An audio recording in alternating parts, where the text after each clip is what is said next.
4,500 ইমাম ভাতাটা পাই। ইমাম ভাতাটা পায় আর 4,500 নামাজ হবে না, 100% নামাজ হবে না। যা পারবে করো, আমার যা পারলে করে লাও, যদি তোমার মুফতি থাকে ফতোয়া নিয়ে আসবে, আমি বলে যাচ্ছি নামাজ হবে না। যাই হোক, 4,500 বেতন আমাদের মৌলবীদের সব থেকে কম বেতন সমাজে।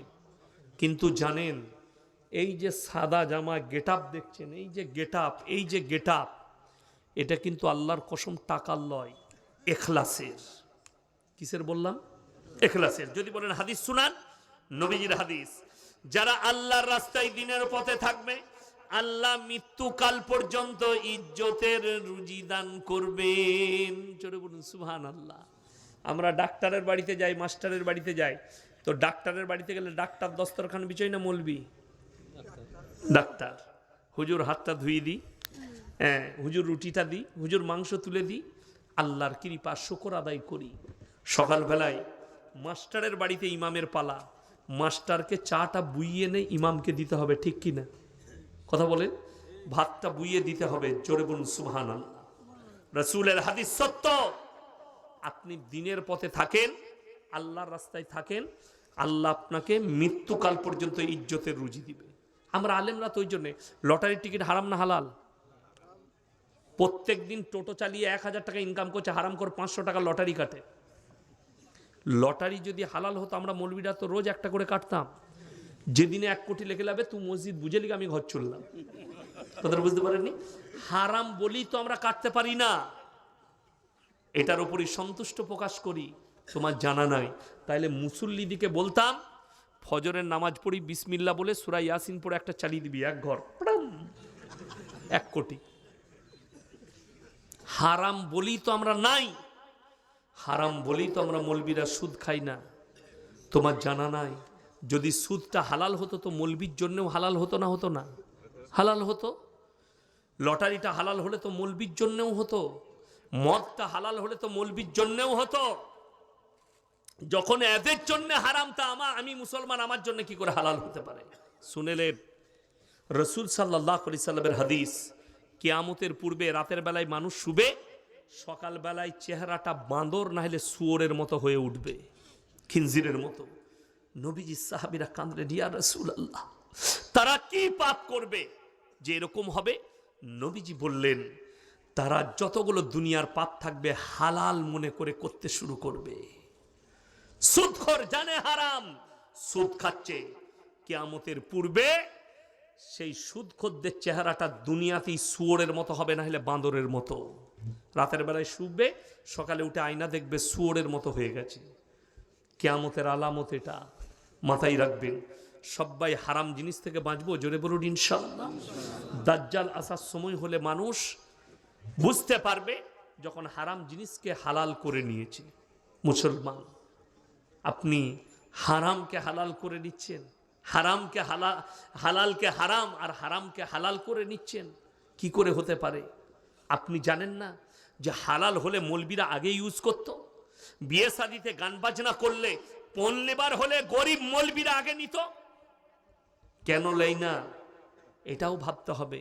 এই মৌলবী গরিবের ছেলে, মাদ্রাসায় আমরা কাদিকে দিই, খেতে পাই না, মানুষ করতে পারছে না, বাপকে জ্বলাচ্ছে, মাকে জ্বলাচ্ছে, ভাতের হাঁড়িতে ঢেলা মারছে, বলে মালসাই দিয়ে ওরা বুঝেলে। ঠিক বললাম না ভুল বললাম? এই বাচ্চাগুলোকে দেন। এই গরিবের বাচ্চা, যে বেচারা ভিক্ষা করে খায়, মাদ্রাসায় দিয়েছে, আলেম হাফেজ হয়েছে, সে যখন আলেম হাফেজ হয়ে মসজিদে 10,000 বেতন পাচ্ছে, সে তো দাবি করতে পারে, আমি যখন 10,000 টাকা ইনকাম করি, আমাকে একটা ভালো অ্যাপাচি বাইক লাগবে, 5 ঘড়ি সোনা লাগবে, 10 লাখ টাকা লাগবে। মৌলবীরা করতে পারে না। আমার যখন বিয়ে হয়, আমার শ্বশুর ঈদের সময় আমার গিন্নিকে জিজ্ঞেস করেছে, জামাইয়ের কমিটা ছিট লাগে, জিজ্ঞেস করবে, আমার নিজের ফুফা। আমি বললাম, তোমার বাপকে জিজ্ঞেস করো, ওদের গাঁয়ের লোকের কত লাগবে, বর্ধমান থেকে ধরিয়ে দেবো, টেনে নিতে বলবে। আমার বাপের নাই, আমি ছিঁড়া পড়ে ঈদগায় যাব। কিন্তু এখন আপনি ঈদগায় কাকে দেখতে পাবেন, কিরকম দেখতে পাবেন?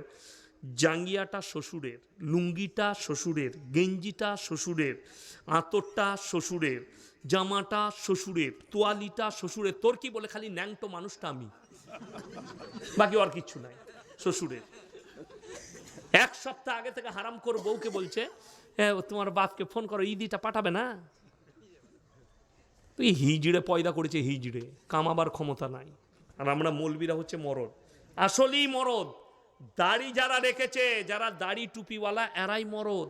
যদি বলেন কেন, আমি বলি নাই, তোমাদের আচার আচরণই বলছে।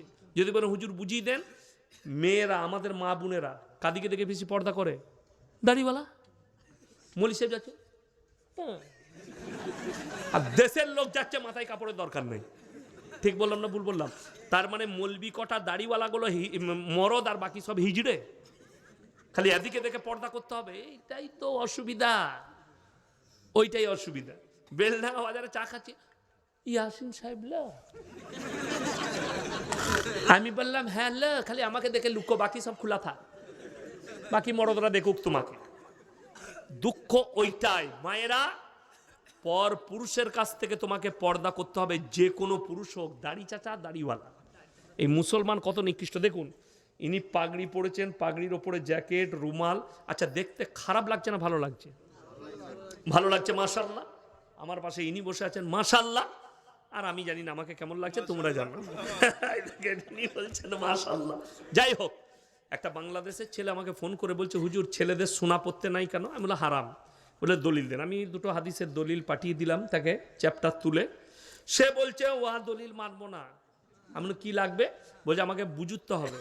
আমি তুমি এক কাজ করো, আমরা বিয়ে হয়েছে? বলে হ্যাঁ। আমরা তোমার বউ কানের পড়ে? বলে হ্যাঁ। আমরা তুই কাল থেকে দুটো কানের পড়বি। আমি তোর বউ নাকের পড়ে? বলে হ্যাঁ। আমি তুই কাল থেকে একটা নাকের পড়বি। হাতের দুটো বালা তোর বউ পড়ে? তো বলে হ্যাঁ। আমি তুই পড়বি। গলায় একটা হাড় পড়বি, দিয়ে দেখবি তুই কোনটা তোর বউ কোনটা ধরা যাবে না, তোরা দুজনেই কনফিউজ হয়ে যাবি। তাকে বললাম বুখারী শরীফের হাদিসে আছে, কোন পুরুষ যদি নারীর মতো রূপ ধারণ করে, আল্লাহ তার দিকে তাকিয়ে দেখবেন না। তাদেরকে বলা হবে তোমরা নারীর রূপ ধারণ করে দেখাও। তারা বলবে অক্ষম, আল্লাহ তাদেরকে জাহান্নামে নিক্ষেপ করবে। যে নারীরা পুরুষের মতো রূপ ধারণ করবে, বুখারী শরীফের হাদিসে আছে, আল্লাহ তাদের দিকে তাকাবেন না। তাদেরকে বলা হবে পুরুষের মতো রূপ ধারণ করো। তারা বলবে আমরা অক্ষম, আল্লাহ জাহান্নামে নিক্ষেপ করে দিবে। যারা জেন্ডার পরিবর্তন করছে তাদের জান্নাতে যাবার আর কোনো রাস্তা নাই। জেন্ডার মানে জানেন? পুরুষ থেকে মহিলা, মহিলা থেকে পুরুষ হচ্ছে যারা, যারা নিজেদের জেন্ডার আল্লাহর কুদরতের সঙ্গে ছেড়খামি করছে। এদেরকে আল্লাহ কুদরতি আমাদেরকে কান দিয়েছে, নারীদের ফুটো করা যায় যাচ্ছে, আমাদের যায় যাচ্ছে। তাহলে অনেক ছেলেকে দেখিয়ে দেবো হারামকর কানে বাদি পড়েছে, পড়েছে না পড়েনি? ই আবার জান্নাতের আশা করে। হ্যাঁ, এ তো জান্নাতে যাবার খুব আশা। হাতে বালা পড়ছে, যাদের হাতে চেন আছে, বালা আছে, খুলে দিবেন, একটা করে ভালো ঘড়ি পরবেন, জায়েজ আছে। কিন্তু হাতে চেন পরা হারাম, হাতে বালা পরা হারাম। এগুলো নারীদের আখলাক আর চরিত্র। তোমার জানা নেই? হাতে বালা পরা হালাল হলে মৌলবীরা আগে পড়তো, হাতে চেন পরা আগে জায়েজ হলে আমরা মৌলবীরা পড়তাম। তুমি পড়েছো একটা রূপোর চেন। আমি ইয়াসিন জলসা করি, আমি একটা সোনার চেন পরতে পারতাম, পারতাম না? পারতাম না। কিন্তু হারাম বলেই তো পড়িনি, হারাম বলেই তো ইউজ করিনি। বেটার বিয়েতে গান বাজনা করছো, হিজড়ে নাচাচ্ছ। আশা করি আপনাদের এখানে নাই, গান বাজনা হয়? হয়। তাহলে আপনি বলুন, গান বাজনা ইসলামী শরীয়তে হারাম না হালাল? হারাম। তাহলে একটা মুসলমান কি করে গান বাজনা করতে পারে? আমার এক বন্ধু আমাকে দাওয়াত দিল, আমার শালা বলেছে আপনাকে দিয়ে বিয়ে পড়াবে। না আলহামদুলিল্লাহ, কিন্তু আমি কোনো গান বাজনা অবৈধ কাজ হলে সেই জায়গায় থাকি না। আমি আত্মীয়র বিয়ে থেকেও পালিয়ে যাই। বলে হুজুর কিচ্ছু হবে না। আমি ড্রাইভারকে বললাম মুর্শিদাবাদে জলসা আছে, চল আগে আগে বেরিয়ে যাই, খানা খেয়ে বেরিয়ে যাবো। চলে এলাম। তো একটা মেয়ে একটা নাকের, একটাই হবে না, আমাকে দিলে 5টা দিতে হবে। হয়ে যাবে? তাহলে 5টা তুমি আদায় করে নিয়ে এসো। যাই হোক, তো আমি গাড়ি নিয়ে বেরিয়ে গেলাম, মুর্শিদাবাদে জলসা আছে, খেয়ে দিয়ে চলে যাব বিয়ে পড়িয়ে। আমি যখন ঢুকলাম, আমাকে বললো হুজুর এইটাই হবে। ঢুকে তখন দেখছি ডিজে বাজছে, ডিজে। আমি বললাম না, আমাকে তো বলেছে এসব কিছু হবে না, তাহলে এই বিয়ে বাড়ি হতেই পারে না। মেয়ের বাপটা ছুটে এসে বলছে হুজুর এই বাড়িটাই। না তো, আমাকে তো এরকম কথা হয়নি, গান বাজনা হবে না। ওটা ছোট ছেলেরা বাজায়, আমি তুমি হিজড়ে, ছোট ছেলেরা বাজায় তুমি হিজড়ে। আমি বললাম এই বিয়ে ইয়াসিন সাহেব পড়াই না, তোমাদের জানা নাই। আমি আমার নিজের আত্মীয়র বিয়ে থেকে পালিয়ে এসেছি, পা গাড়ি থেকে বার করি না, আমার ড্রাইভার জানে। আমি বেরিয়ে পালিয়ে গেলাম, খানাও খাই নাই, হোটেলে খেলাম, কুলিতে একটু খাবার খেলাম, পালিয়ে এলাম জলসাই। সে আমার সাথে 3 মাস কথা বলেনি, রেগে। আমি বলেছিলাম যেদিনে সে হক বুঝবে সেই দিনে সে আমার হাত ধরে ক্ষমা চাইবে। 3 মাস পরে আমার হাতে ধরে ক্ষমা চাইছে, আমি অন্যায় করেছি হুজুর, কথা দিয়ে কথা রাখতে পারিনি, সত্যিকারই এটা অন্যায় হয়েছিল।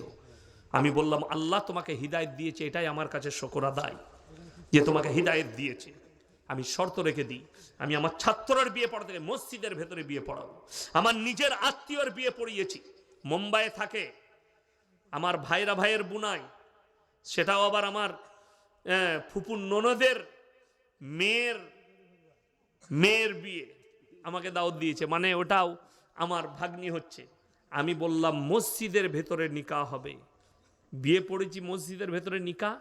আমি বললাম মুম্বাই থেকে খেজুর এনেছিল, আমি ছড়িয়ে দাও, চারিদিকে ছিটিয়ে দিলে মসজিদের ভেতরে। একটা বয়স্ক চাচা বলছে ইয়া আবার নতুন ডিজাইনের বিয়ে কবে থেকে আপনারা স্টার্ট করলে? আমি বললাম চাচা তোমার সব পেকে গেছে, তুমি পাকনি। বলছে কেন? আমি বললাম এইটাই সুন্নত তরিকা। বলছে খেজুর ছিটানোটা? আমি বললাম হ্যাঁ এইটাই, ছোয়ারা ছিটিয়ে দেওয়া এটাই সুন্নত। আলেমদিকে জিজ্ঞেস করুন, নবীজি সাল্লাল্লাহু আলাইহি সাল্লামের জামানায়, সাহাবীদের জামানায়, তাবিনদের জামানায়, তাবিনদের জামানায় মসজিদের ভেতরে নিকাহ হয়েছে, যার কারণে কোনো রকমের পাপ হয়নি। আজকে নিকাহটাকে টেনে প্যান্ডেলে নিয়ে গেছে, এক হারামখোর এই কোণ থেকে, এক হারামখোর ওই কোণ থেকে। একজন বলছে কলমটা ধরো, দিয়ে হারামখোর ভিডিও করছে। কোথা থেকে পেলে? অনেকজন বলবে হুজুর আপনারও তো জলসা ভিডিও হচ্ছে। ইমানদারির সঙ্গে বলুন, বিয়ের ভিডিওটা ইসলাম প্রচার হবে না? প্রচার হবে না? হবে।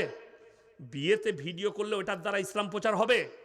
আর এই জলসাটা শোনার পরে ইসলাম প্রচার হবে না? হবে না? হবে। কেন হবে বলে দিই। আমি এই গতকালকে একটা দোকানে চা খেলাম, হিন্দু ভাইয়ের দোকান।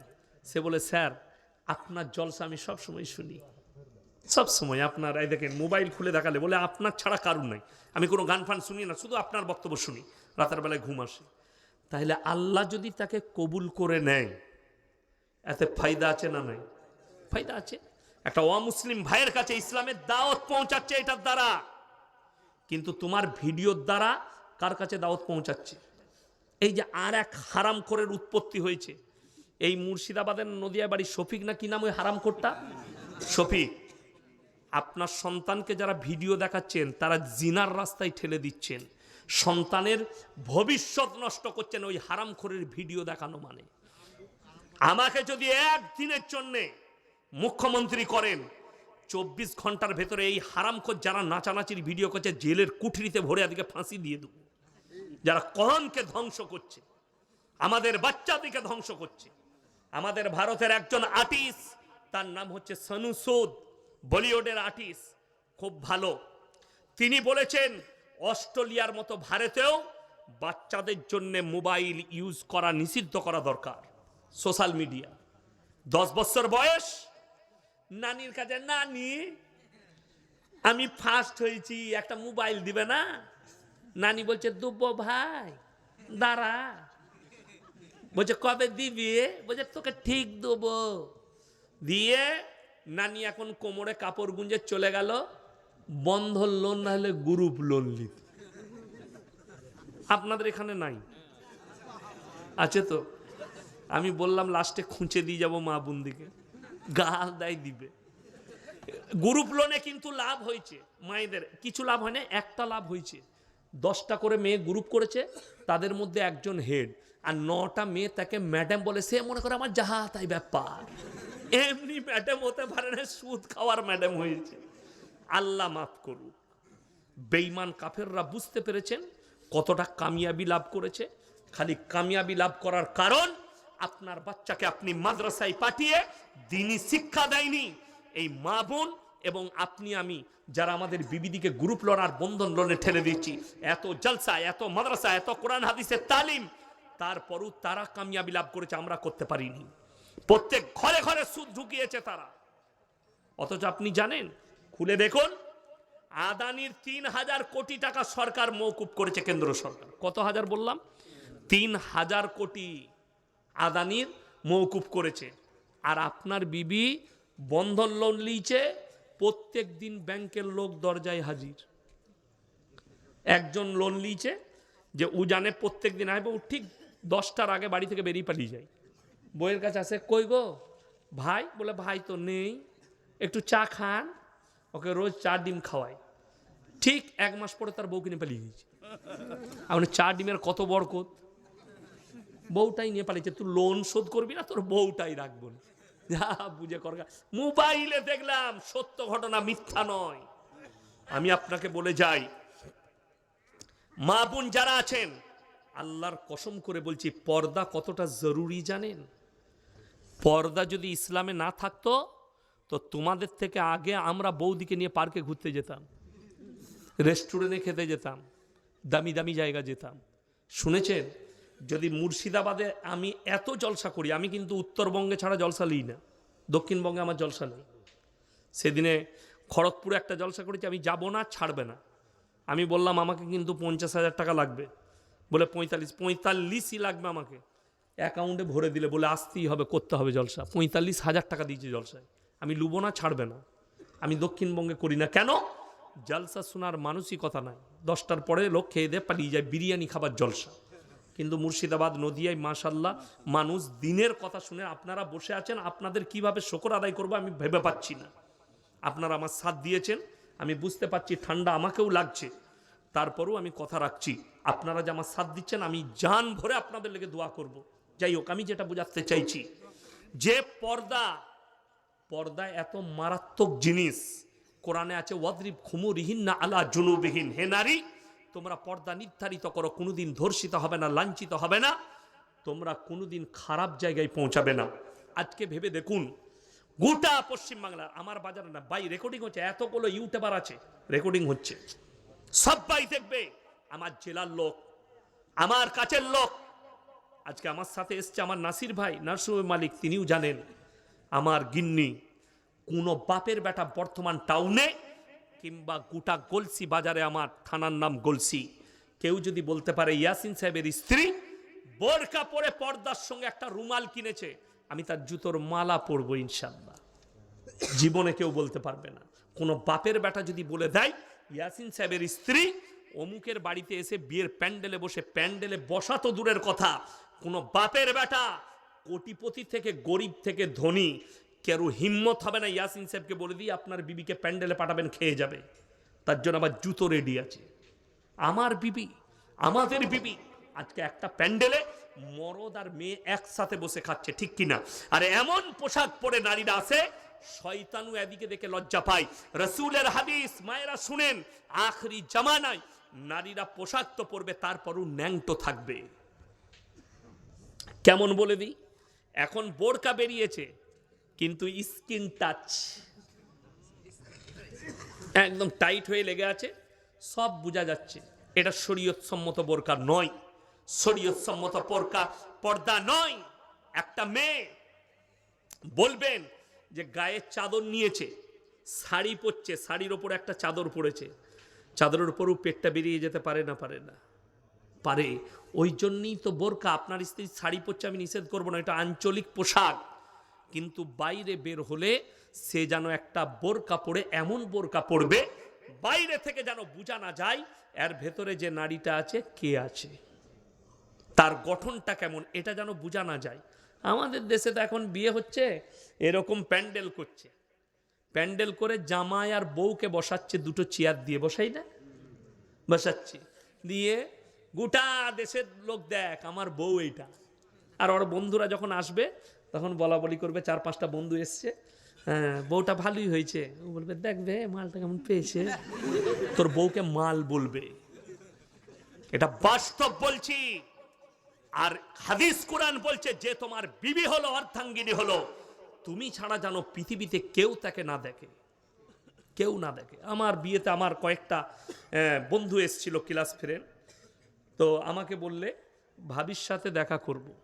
আমি তাকে বললাম ওই বই তো আমি পড়ি নাই, তুই কি করে পড়লি? তুই তো আমার সাথে পড়েছিস।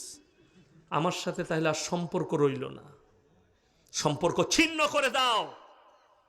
কিন্তু এই বই ইয়াসিন পড়েনি, কোনো রকমের চান্স নাই। আমার অর্ধাঙ্গিনী